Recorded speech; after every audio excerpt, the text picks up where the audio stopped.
When I think about planets, my mind goes in two directions: outwards and inwards, outer space and the inner one, the celestial bodies surrounding the planet and the life forms which are affected by them in all manner of ways. A moon, causing shifts in the ebb and flow, and the sun breathing life into the entire food network.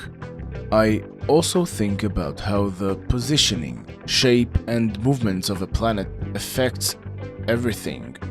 This includes what I already mentioned twice in this intro, as it is what usually interests us in stories. Life. Or unlife. Sometimes that happens too. Hey everyone, I'm Necromuncher. Let's draw. This is another episode in the Glassburn Worldbuilding series, so if you're new to the Horde, you're more than welcome to watch the full playlist linked up in the card and down in the video description. Although, this video is going to be slightly detached from most everything we discussed until now, primarily due to the sheer width of the lens and distance we'll be taking from the subject. If normally we focus on one material, or creature, or a group of people, even a city with its own social symbiotics, today we'll be looking at the planet called Earth. Not ours, another one called Earth. That's going to be confusing. Let's say it in the dominant language spoken at the time period we're usually discussing in Glassburn. Adole, literally meaning earthen planet. Full disclosure, this is the reason I added the geography topic to the episode poll. I needed to sit my mortal vessel's ass down and come up with a name for this world. More than a year in the making. I picked Adole for reasons I might expand on if you ask nicely, but this is not the only reason I avoided this topic until now. Circling back to the very start of the intro, I talked about my mind going in two directions. Going outwards drives me to explore the solar system, this galaxy, then all the others, to infinity. It asks questions of endlessness, unfathomably vast nothings, and self-contradictory acceleration. It forces me to face difficult truths about significance and existence. And that's as scary as it is intriguing. Naturally then, I go inwards instead. A planet, as barren as it may be, is an entire world. Millions upon millions of years of history baked into the structure, position, and movement of every single planet that we know of. The most unique planets, and those with the most appeal for most of us, are the life-sustaining planets. Think about how many things can go wrong. Too near to the sun or too far away and the temperature becomes unbearable. Too massive and gravity will crush you, and too light might not even have enough pull to make an atmosphere. Move too fast around its axis and you get crazy fast storms, assuming it has an atmosphere, and tsunami-level waves on the regular, assuming there's liquid oceans. Not to mention the resulting squat planet with the wild variation in temperature between different areas, usually the equinox and the poles. Too much wobble on the axis, too much axial precession, will cause, honestly, not too much effect on life itself as far as I could understand, depending on how fast it is, but do take my words with a grain of salt because I got a bit flustered reading about that. But yeah, all those things are just planet parameters we don't often think about. All this before the things we do think about, like presence of liquid water, climate, tectonic shift, emergence of life and conditions leading to complex life forms specifically suited for that planet. It's honestly too much to think about when coming to build a fantasy setting, which brings me to my point. I have avoided making a map for Glassburn, and full disclosure, this is true for most if not all of my world-building endeavors. I've avoided this for so long because each time I fell into this rabbit hole to the point I downloaded Universe Sandbox to see how things would play out when I turned the knobs. And this isn't helpful. If you think about being a world builder as an RPG class, I did not pick the mapmaker subclass. I'm probably more of an evolutionist or alphysicist, which is fine. Also, I picked the visual artist fit, but that might not be true for you, which is also fine. I'm not as experienced world builder as others, so rest assured this advice comes from them, and I'm just passing it forwards. If you want to create, do it your way. Do it in a way that makes you satisfied with the process of creation, and not the outcome. If you enjoy the process, you'll keep doing it. That's just how our brain works. And if you keep doing it for long enough, you'll consequently get closer to results you're happy with. Note, I never said better. With all that out of the way, geography. Somewhere around January of 2025, I sat and doodled this. I remember clearly it was 2 AM and I was lying in bed, awake and mulling over a problem I had with my Glassburn art. By that time, I've released only 3 Glassburn videos, but I already found issues with it. Everything was so sunny and lush in those 2 drawings that actually showed the background. What do you have to say in your defense? I asked myself, as if it was a crime to draw sunny scenes in an explicitly solarpunk setting. So, I got out of bed, to not wake my non-platonic roommate up, and sat on the couch with the question of why is it always sunny in Glassburn? It never crossed my mind that all of the 2 drawings I made could have happened during, I don't know, summer, and the first thing I came up with was a big squat planet, which rotates just fast enough to be a little more squat than our Earth and push most of its landmass to the equinox. This theory has many flaws, but I liked the shape, and I ended up having something in my hand which I could reference for vague geographical dependency, such as the Tunboya Peninsula from the last episode or the Sodash Plains from the Dwarves' Origins episode. That was enough for then, so I could go back to bed and maybe fall asleep. Now, a year later, you voted and said it was time for me to explore the physical world of the Glassburn setting, the one I will henceforth call Ad-Ole. Also, with the help of the kind folk of Discord, that exploration was decided to take shape as the travel journal of one young dwarf cartographer, whose soulcraft is a complete map book of entire Ad-Ole.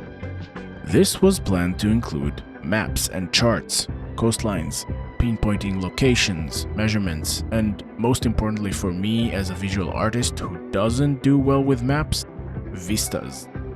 The design I eventually went for was a type of view I didn't see in any cartography-focused art that I could find, and it includes the cartographer, some maps he already made, his journals, and the actual view he's trying to record, the part that for some reason most of the art I mentioned ignores. Since we're seeing this through the eyes of a traveling dwarf with a soulcraft, I would say he's a follower of the intricacy, or at least raised in a clan that follows it. He should also have a name, or at least a crafter's alias, and I'm open to suggestions. Write down in the comments what you think this dude should be called. For now, I'll simply call him the Cartographer. With all that out of the way, again, geography. Ad-Ole is a life-sustaining world, and as such contains all types of biomes we are familiar with, albeit somewhat more extreme at times. It does also contain one type of area you might have seen in movies like Avatar, and that's floating islands. This is deeply tied to the Islium strewn around the globe and the gravitational anomalies it causes. The floating islands of Ad-Ole, however, behave much more wildly than you think. They are found around the thermal activity area, and due to how Islium works, this means the rock containing it is warmed at the ground level and rises. Now, when it gets to a high enough altitude, there's enough distance between it and the heat source, and it cools down.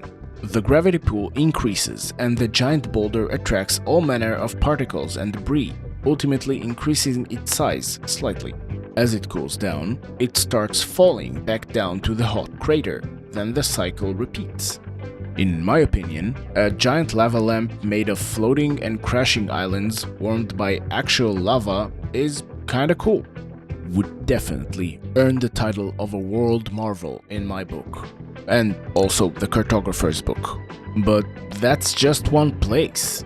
In his travels along the Earthway and sometimes off it, the cartographers went up mountains, down valleys, and across rivers, all the while mapping out the terrain.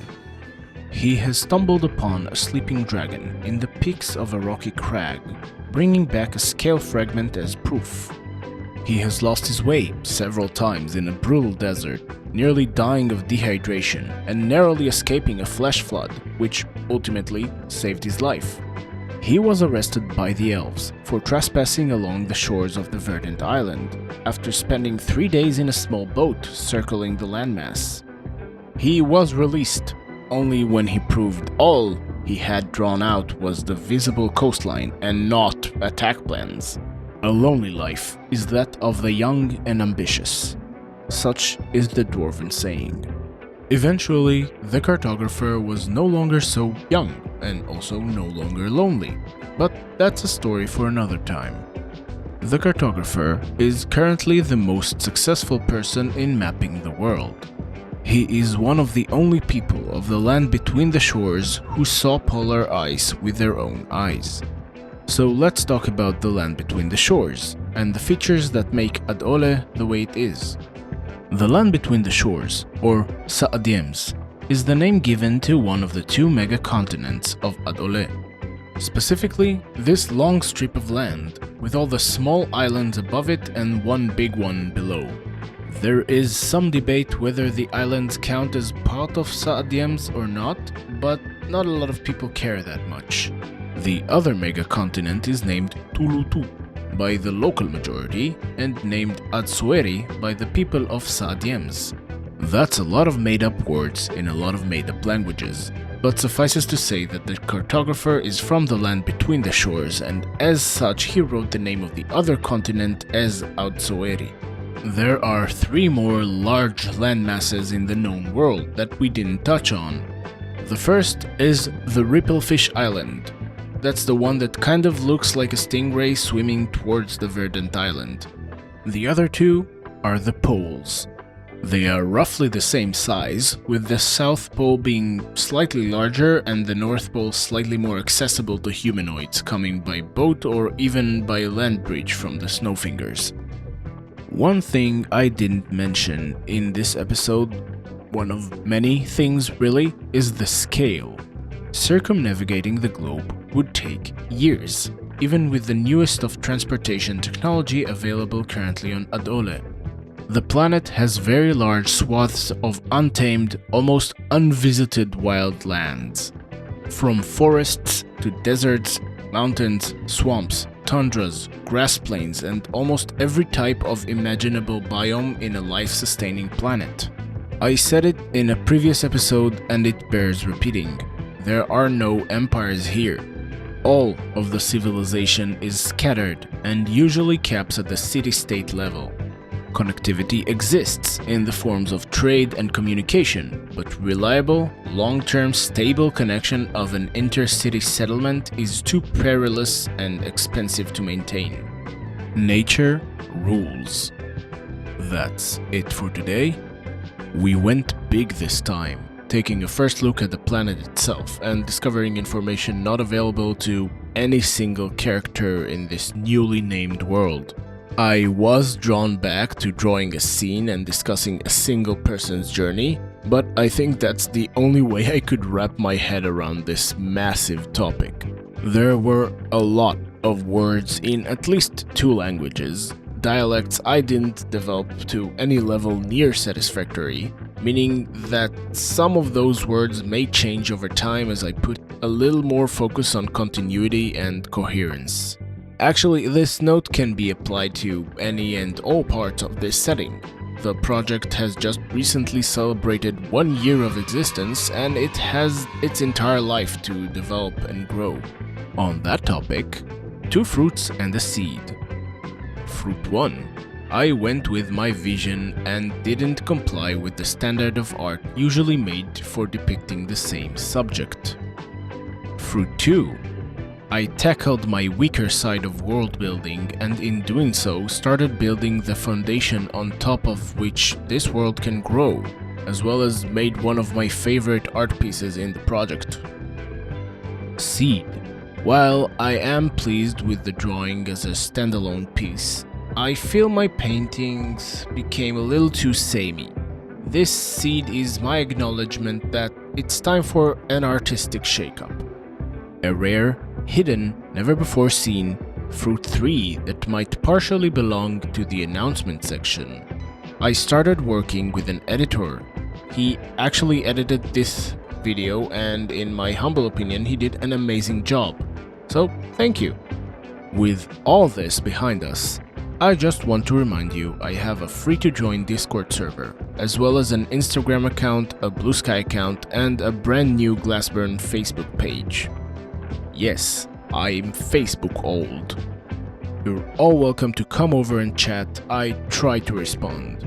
Links down in the video description. Thank you everyone for watching, and a special thank you to everyone who voted on this video's topic. The next video poll is already up, so go and make your voice heard. If you want to support the channel so I can continue developing this world and have the opportunity to improve, you can like, subscribe, and share this video to your friends or foes. It's free and it would really help me out. There's also a bell, and while searching for a joke to put here, I discovered the concept of bell caves, which is dope as all hells. Hell's bells, if you will. Anyway, thanks again for watching. Tell me in the comments what you want to see next. And for now, bye!